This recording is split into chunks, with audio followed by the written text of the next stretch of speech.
Hello, world. Today is Wednesday, August 19th. This is the 39.6 Facebook Live Finance Show, episode number 45. This is take number 2.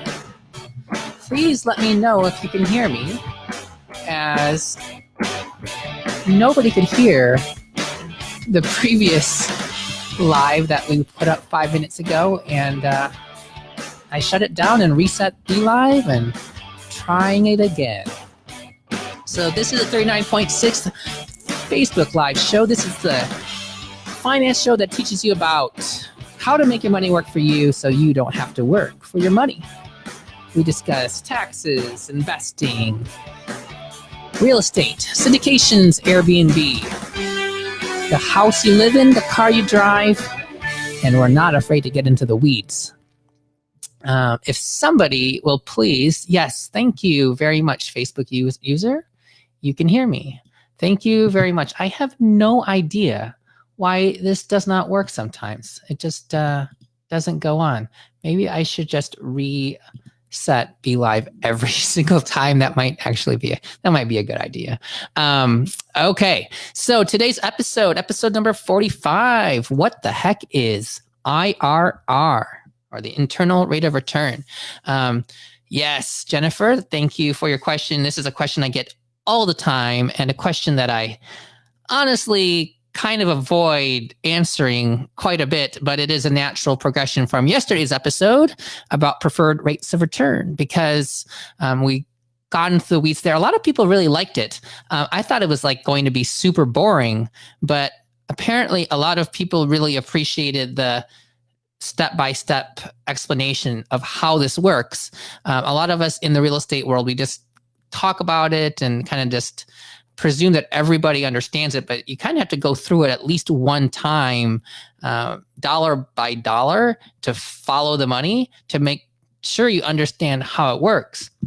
Because I really believe that newer investors should be investing in preferred equity, because it really protects your principal. Because the sponsors don't get paid distributions unless the pref is met, which is super important. Okay, so having gone into that, whenever you're looking at a deal, they will talk about the IRR, and that's like the one thing that you look at that people use to gauge a deal, right? And that IRR is based on so many other things that go into the modeling, okay? But yes, no way, we don't all understand it. So yes, I am very, very, very happy to help you all understand this, and have a repository so that you guys can all go back and share it with your friends. Speaking of which, we're at 370 in the Facebook group. Please help me get to 400 by the end of this week. That would be fantastic. I put up a link for those who'd like to sign up for the syndication offerings. We have a 506C offering. That is a public offering, so I'm not violating any SEC guidelines by discussing this in public. Usually we do 506B offerings, which are private and cannot be discussed in any public setting. But these 506Cs absolutely can, and they're open only to accredited investors. Those are people who have an income of $200,000 a year for the past 2 years and can expect to continue, or $300,000 between you and a spouse, or have a net worth of $1 million plus outside of your homestead. Okay, so that is actually one reason not to shove a bunch of capital into your house. Because if you want accredited investor status and you don't meet the income requirements and you're trying to meet net worth requirements, if a lot of your net worth is in your house and not liquid, then you might not be accredited anymore. Okay. And often deals like this use a third-party credentialing agency to kind of verify that you're accredited. Okay. So enough about that. Oh, I just realized my lights are not on. That's the first time I forgot to turn my lights on. It's not horribly dark in here, but wow, that's a huge difference. I love my Elgato key light Airs. We got these about a month ago, and now I never have to worry about what the lighting is in the room, because I can always make it work right here from my phone. Super easy. Okay, so Onward, episode 45, internal rate of return. So here is a Google Sheet. I'm going to save this in the Facebook group. Yesterday, we went through the numbers for the preferred equity distributions. Okay. And in that example, we had 7%, 7%, 8%, 9%, 10%, and then a 40% return afterward at the sale. And all of those combined was 81%. Okay. And that's this easy math, this addition. And then a simple calculation of the average annual return, the AAR, is just that 81% divided by the number of years. So 81 divided by 5 is 16.2. Now, I added this line, internal rate of return of 14%, and that is new. And I'm going to show you how this all gets calculated. Okay.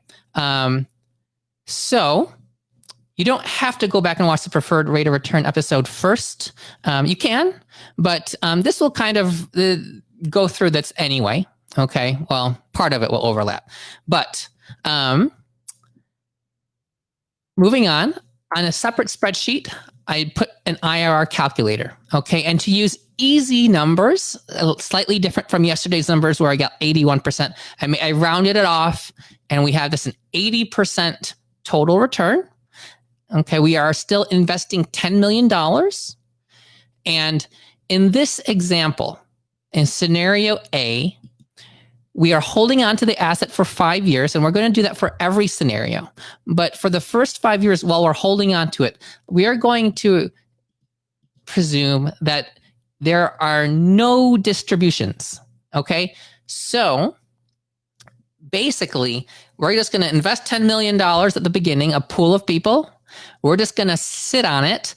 The asset is going to generate rent, but we're just going to hold on to the money at the bank account of the business. We're not going to have any distributions at all to investors. Okay. Then at the end, when the property sells, you'll get your $10 million back and an additional $8 million of profit. Okay. So the total return on the money is $8 million. And the total ending value of your pile of cash that started out as $10 million is now $18 million. So the total return here is 80% because it's 8 million divided by 10 million. And you notice there's a negative sign here. It's really annoying that this is the way it works. But when you want to do an IRR calculation, it requires that you have the cash flows. So basically, if you think about it this way, the money is leaving your pocket at the beginning, 10 million is leaving. Then you're going to get $8 million in money back, plus your original $10 million back. So these are positive numbers. Okay. And when you do an IRR calculation, you need to have dates associated with it because that's what's key about IRR. It is associated with time and when the money comes back to you. Okay. So the total return here is 80%, 8 million divided by 10 million. So that's really easy. Now there's another term called equity multiple, which is a very simple number to understand. It's just the total return of 80% plus the number 1 or 100%. Okay, so you can think 80% plus 100% is 180% or 1.8. Okay, super easy. And the problem with numbers like total return and equity multiple is that you could hold on to the asset for 20 years and get a super high number. Okay, like you could hold on to a treasury bond for 30 years and, well, it wouldn't be a super high number. Well, maybe it could be, but it has no impact on time. So the longer you hold on to it, the higher the number gets. So you really have to know over what time period this 80% return or this 1.8 equity multiple is. If you said 80% total return in 5 years, then an investor has a good idea of what that means. Okay. If you say an equity multiple of 1.8 in 5 years, they understand that too, because it means the same thing as 80% total return over 5 years. And if you say average annual return of 16%, well, that also makes sense to most people because they can additively add 16% for however many years it is. So 16 plus 16 plus 16 plus 16 plus 16 is 80%. Okay. Now, internal rate of return is much more complicated because it cares about when you get that money. So, for example, in this scenario A, you get $8 million or 80%, but it's all at the very end. Okay. So it's going to be lower than the average because it is given to you late in that 5-year term. Okay. So the internal rate of return will be as low as it possibly can be, but still getting an equity multiple of 1.8 or 80% total return in 5 years. In this example, it's 12.5%. Now, in scenario B here, we invest the same $10 million, but we are going to do it differently, and we're going to receive money similar to how you get it in a regular deal. So in this example, we're doing 8% returns every single year for 5 years, $800,000 times 5 years for a total of $4 million. For a total of $4 million, but then you're going to get another $4 million of profit when it sells. Okay. You'll also get your original capital of $10 million back.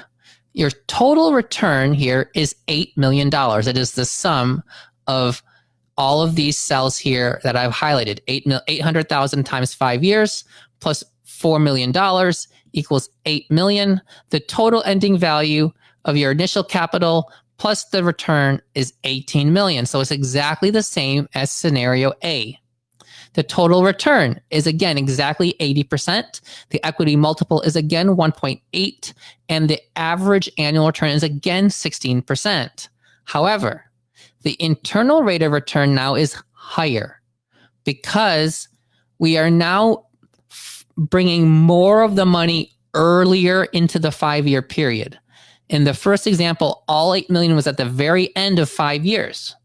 Now, half of it is at the end of 5 years, and the other half of it is distributed year 1, year 2, year 3, year 4, year 5. So on average, the money is coming to you at about the 3.75 year time point. Okay, because these 5 average out to like 2.5 years, and this is at 5 years. So average of 2.5 and 5 is 3.75. Okay, so that internal rate of return is now higher. It is 14. It is not as much as the average because remember, this is still at an average time point, 3.75 years, which is beyond the midway point of the holding period, which is 2.5. So it's still on average late. It's more of it is still coming to you beyond the halfway point. Okay, so that is a scenario A and B. Now, scenario C is a little bit different. Now, if you notice again, it's still a total return of $8 million. Okay, so the total return percentage and equity multiple and average annual return are all the same.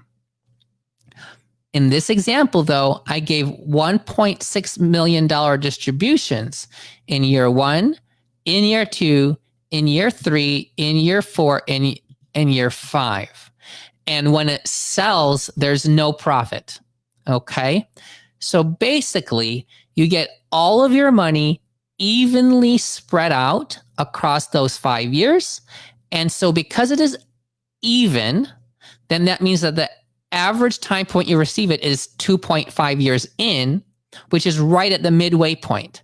So the internal rate of return ends up being exactly the same as the average annual return, because on average, you're getting it at the halfway point. Fantastic. Now, I have a few more scenarios. Okay, if they will fit. Okay, scenario D, again, is $8 million. So the same total return, equity multiple, and average annual return. In this example, all of the $8 million is given in the first 3 years, 2 million, 3 million, and 3 million. Okay, so on average, this is coming to you a little bit past the 2-year time point, but earlier than the midway time point. Okay, so the IRR in this example is 18.2%. So this is the first one where the IRR is actually higher than the average annual return. Okay, I have a hello. Thank you very much for joining us, Facebook user. All right, and our next example. Okay, so now we're going to go to example. You know what I'll do? It's going to get hard for you to read. So I'm just going to hide a few of these. Okay, hide columns. There we go. All right, so in scenario E, I'll make it bigger. I'm giving $4 million each in the first year and the second year with nothing else at the end. Like, this is an impossible situation. This would never happen with like an apartment syndication, but just to understand the math. When you bring all of that money in year 1 and year 2, so it's at the average time point of 1.5 years. This is earlier than the midway point of the 5-year holding period. Your IRR now has bumped up a lot. It's 20.5%. That's much higher than in the early examples when it was more backloaded. Here it's quite front-loaded. And here in the extreme example scenario F, you get your full $8 million return all to you at the end of the first year. This is a completely impossible situation. The only way this would happen is if they basically flipped it and sold it in 1 year, which absolutely could happen, but you wouldn't make $8 million in cash flow and then just hold on to it for 4 years. It doesn't really make sense. But if you got all that money front loaded, your IRR now jumps up to 23.3%. Okay, so I'm going to go back and unhide these guys so we can see everything all the way across. But we have, from scenario A through F, we have examples where the money is completely front loaded in scenario F, or completely backloaded scenario A, where the full $8 million comes at the very end. So the IRR ranges from 12.5% all the way up to 23.3%. But the average annual return is 16% in all 6 examples. Okay, so the earlier you get the money, if it's before the halfway point, your IRR is going to be higher than 16%. But if it is, if it's earlier than the midpoint, it'll be higher than 16%. And if it is later than the midpoint, it'll be lower than 16%. Okay, so it's that simple. And the typical situation is where you get about half of your money during the hold period divided over those years, and then you get the other half at the end when the asset sells. Okay, so in this example, it's an IRR of 14% and an average annual return of 16%. If we look at the example we did yesterday, the IRR for that deal was 14% in total for the project, and 12.1% for the limited partners. These are a little bit lower than projections of deals. Usually, deals that I come across are going to be more in like the 15, 16% range. Okay, so there we go, 19 minutes, and I explained IRR without actually ever defining it, because it is one of those words that is very hard to define. It's like irony, right? Define irony, like that which the meaning of the implied statement is the exact opposite of that that said. I don't know, a very difficult term to define. So that is IRR for you. I will save this in the Facebook group so that anybody can go in here. You can plug and chug your own numbers and see how it works. All right. I wish I could see people's names. Yes. Vina Jetty. It is a BeLive thing. I don't recognize anyone anymore. I think we have to register or something. Yes. Justin Tan. Only if you want to. Probably not necessary. Okay. I don't know why he keeps calling me Facebook user. Yes. All right. Excellent. So thank you, everybody, for coming. It was a good time here at the 39.6 Facebook Live show. And until tomorrow, episode number 46, I have no idea what we're going to discuss tomorrow. Something else in real estate. Please shoot me a question. Please post it in the group. Please invite a friend. Again, this show is brought to you by Medicine, Marriage, and Money, MMM. This podcast is coming live in September. I always forget to give my disclaimer, but as a disclaimer, this show is for entertainment purposes only. This is not meant to be construed as legal, financial, or any other form of advice. It is just me talking at a camera and into a microphone live with sound effects. So there you go. And it's all live, so none of this can actually be proofed and edited because it's already done. So there are undoubtedly going to be some mistakes, but it's all good. I hope you all learned something and at least maybe had a tiny bit of entertainment. Until tomorrow.